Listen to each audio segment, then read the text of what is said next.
So oftentimes when I hear, especially neurotypical and cisgender folks talk about the mind-body connection, they don't fully seem to understand it and how diverse it is, and often confuse terms in ways that harms both the neurodivergent community, especially autistics, and it harms the LGBTQ plus community. I am not LGBTQ plus, but I have friends, and I think it's important that we make some important distinguishing characteristics about different types of interaction with the mind-body, but I will not strongly speak for the LGBTQ plus community. They have written much better pieces than me and much more personal on their end. I'm mostly speaking about the neurodivergent community and how sometimes people confuse stuff. So let's get onto it. So there's a couple of terms I want to define that many people get confused between. Dysmorphia. Dysmorphia is when you feel uncomfortable with part of your body. And that this uncomfort can cause you feeling bad or harm to a large extent. And this can be anything from your weight, to your height, to your nails, to your gender when it's gender dysmorphia. Well, that's more dysphoria, but usually people usually say dysphoria, but it can be there. Dysphoria is when it really translates to as hard to bear. Dysphoria is when you don't feel pleased about something about your identity. Usually it's gender dysphoria. You're not pleased with how your gender looks with what gender you're assigned at birth. Dyspraxia. Dyspraxia is something very common in the autistic community. Almost all autistic people I know have it. Not all, but most. Common amongst many dyslexics. And some people with ADHD is pretty common. So what dyspraxia is dyspraxia is kind of like a learning disorder for motor skills. People with dyspraxia can't learn simple motor skill tasks as easily. It might take them longer to learn how to ride a bike. There's different versions. It might take them longer to learn how to draw letters or tie their shoes, anything like that, and they might never be as good or as quick. They might have trouble when you tell them to do simple motor tasks, actually doing the tasks, not just talking about doing the tasks. And they might also act clumsy or do a lot of things. Sensory processing disorder, SPD, covers a wide range of disorders. So I don't always want to sing about the body, but that's when you process your senses differently than a normal person does. And either that means in ways like you might more easily get overwhelmed or underwhelmed by stuff. You might not realize something is going on, stuff like that. Like I have an auditory processing disorder, so I can not always distinguish. There's a lot of talking around. I have a hard time separating out all the noises. And oftentimes with sensory processing disorder, one sense can affect another sense. If you overload my auditory senses, I cannot feel the rest of my body as well, see as well, or taste as well, because one part of my brain is overloaded. Now let's get into the more gritty details. These are oftentimes associated, but they're not always together. Many people and because we confuse the subsets, we lead to bad treatment. I have really bad motor skills. Probably, almost definitely have dyspraxia, even not formally diagnosed. Dyspraxia can lead to a lot of troubles in life.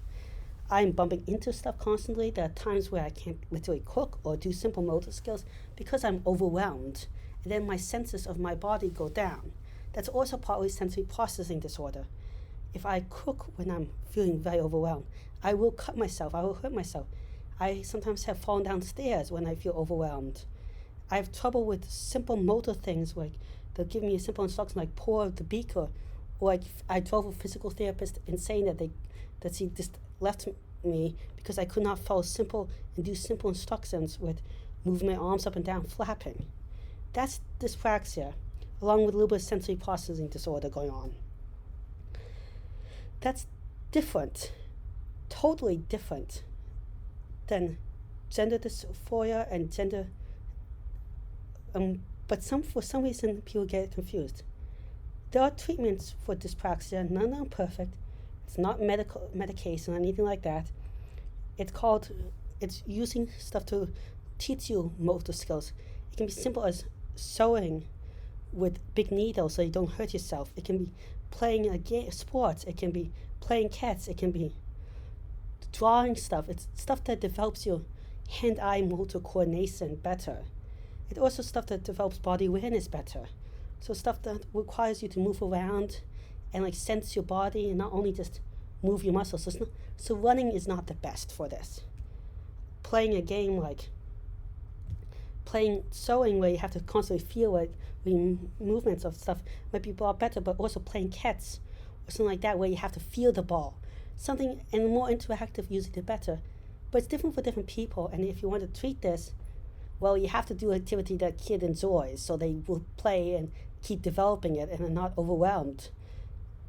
But there's always going to be a limit. You can't make someone toy not clumsy. But none of this will help anyone facing any gender dysphoria, something like that. Gender dysphoria, the best thing we can do for people with gender dysphoria is something totally different, and that is recognizing them for the gender they are, not looking at their biological sex, reaffirming their identity, letting them question and find themselves, and if they need, and also sometimes letting them dress, giving them options to dress up in the way you want, letting them participate, not discriminating against them. That's also hormone therapy. And by the way, hormone therapy is one of the safest therapies out there. And if done by a doctor, it takes a long time for bad things to happen if a doctor's monitoring. If bad things happen, which is extremely unlikely, and there's very good ways of noticing bad things before they happen. So very, very safe if done with a doctor, and it should be done made much more easy, and people take a long time coming to those decisions. But we soon confuse them, and some people just feels like general body discomfort with that. Then there's other forms of dysmorphia that are not gender related, and that people seem to confuse it in dyspraxia. And that's one of them. That can be like, oh, I feel not bad about my weight, and I become anorexic or something like that. That's just more of an extreme example. But that one is done totally different than gender. When someone's gender identity is real, you might not understand it because that's not yours, but that doesn't mean it's not real. Being real is different than understanding it. But that's something that the practices legit can cause them harm to their body. And for those people, we need to stop societal pressure to look one way, be perfect. But they also might need something more like cognitive behavioral therapy, where they learn to think more positive thoughts about themselves, or control eating, or something like that.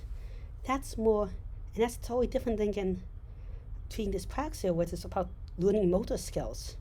But also dyspraxia is a lot more about learning how to live a lifestyle that makes you happy. Like, how do you get away with the days where you can't move around as well? Or same with the sensory processing disorders, learning how to deal with stuff like, I mistype a lot, so I've learned to copy and paste a lot. Some days I know I can't do something. Other days I know, so I know my boundaries better. Like, I learned those stuff, but that's totally different than the rest of them. You also have a little bit with dysphoria, where you can learn what makes you feel happy about your own gender identity and do it. And when you're up to certain things, like that's where it gets. But for some reason, a lot of clinical people actually just dump all these issues together, and it's just confusing. And sometimes it's even worse, because when you're confusing that, there's people that on both ends just don't look at people's identity. And a lot of people have like complex mixtures, but you can't really separate them out even. You shouldn't try. You should treat them as human beings and look at them as an individual, not try to figure out, do they have this trait because they're autistic? Do they have this trait because they have a non-cisgender? Do they have sensory processing disorders or not? With sensory processing disorders, also it helps to learn what environment overwhelms you or not, so you can control the environment. All very, very different things. They might be related. But now back to autistic neurodivergent people. A lot of autistic neurodivergent people are not traditional do not have traditional gender ideas or senses. It is very common, but it's hard to tell because until actually very recently, people thought that autism was caused by extreme male brains. That's thanks to Simon Baron-Cohen mostly, who's still one of the number one autistic resources, but he's a really messed up dude. He thought that autism was only for a long time in guys, and it was based on a guy being too manly, and that every brain disorder was caused either that a man was, he only recognizes gender, folks. First of all, he was part of it, but either you're too much, a man had to be a perfect amount of masculine, and then women had to be a perfect amount of feminine, which were different things to him, and he had to be not too much or too little. Perfect balance for each of them. If not, you have a disorder. And for men, too masculine, they got autism. He also is a cousin of the comedian Sacha Baron Cohen. So really messed up, but yeah, really undiagnosed, and still we really do undiagnosed non-cisgender folks or gender questioning or all the non-male cisgender folks, and even male cisgender folks that are not traditionally too masculine, but many autistic males that cisgender are not crazy masculine. We like cute things. We really do like cute things, and we're not the tough, roundy bunts. Not to say all of us aren't. Now, so back to the main topic. Because of a lot of autistic folks, beyond just being non-gender conforming, a lot of us have strange body interactions. Like, we might not notice when we're thirsty or hungry immediately if we're overwhelmed or focused on a task. This is also common people with ADHD, common with many other people. So we don't always notice our body. We don't always sense the feelings of our bodies. And this is probably dyspraxia, polysensory processing disorder. And that means that oftentimes we get hurt doing simple tasks, or we more likely bump into stuff. But that could also mean we can act sometimes more naturally pain when we get hurt. We don't overreact or underreact. But we might forget to drink and get sick from not drinking enough. It's all over the pain, or we might confuse it. Our senses, so we say we're thirsty when we're hungry. With me personally, I'm going to describe my personal experience with strange body interactions. To me, my body is very much controlled by my thinking state and emotion to a high degree. To such a high degree that it's totally, the best analogy I can make is, it's like having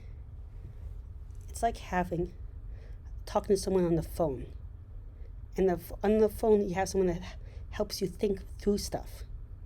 That person on the phone is my body. I don't have a direct connection to my body. But my body helps me think. I flap and move my hands around. I walk a lot, all to help me think. And that's the person on the phone responding back. And we think back and forth. My movements influence my thinking. But when I'm really excited or with a lot of energy, I can start talking over my own body, and I don't notice the person on the other end of the phone. Which might happen to you. Like, you might get so caught up in your own emotions you don't feel it. But I can feel my body to almost no extent. That I act like I don't have a body. I really feel like I have no body at times when I'm super ridiculously hyper and happy. And oftentimes I've hurt myself in that because I've fallen down the stairs just walking because I didn't realize my body wasn't moving like stairs, and I didn't realize I was in pain and hurt because I got back up on normal. And that has happened to me many times, that I've fallen over when I'm just too happy. When I'm really sad, though, it's the opposite. Everything hurts so much, and I feel everything in my body to such an extreme extent. It's like, again, you're talking to someone, and then suddenly that person you're talking to, you feel like you're just overly sensitive, and they say anything, it bothers you.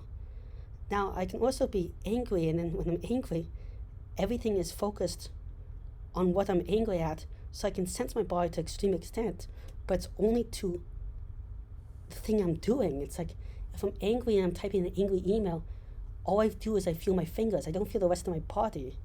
And I have all these other ones, but most of the time I don't feel my body that well, and I can walk, when I'm tired and out of it, I can walk in. I just don't send my body.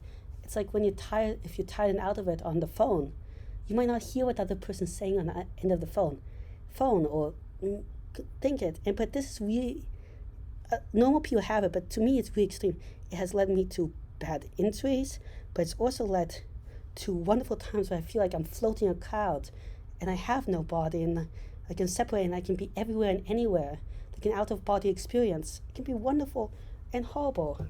It can also be wonderful because I've a couple times had major medical illnesses where I've been really in a ton of pain, but because when I feel separated from my body, I could just walk.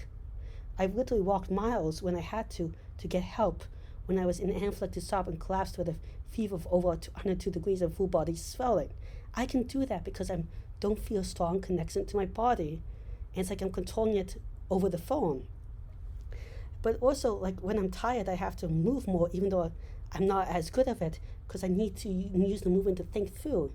But it also goes on the other end. If I'm not allowed to move my body, it's like you cut off my communication. I can no longer think straight because I don't have that person on the other end of the phone to talk things through. And I need to talk things through using my body. And when I don't move my body, you've disconnected me from my way of thinking. I literally can't think, and I start drowning, but I start drowning in like an unfeeling void of emptiness, there's nothing, and then eventually I just burst into random emotions. I start crying or being angry or something like that. And it's not that any one thing happens, that I can't process anything, I can't think anything, and I'm just confused. And this is why it's really important to let a lot of autistic and neurodivergent people move. Now, I've heard weird experiences also, like weird is not bad, but I'm saying non-normal experiences with many gender diverse folks. And yet, but they soon be confused, but my weirdity is not associated with my gender.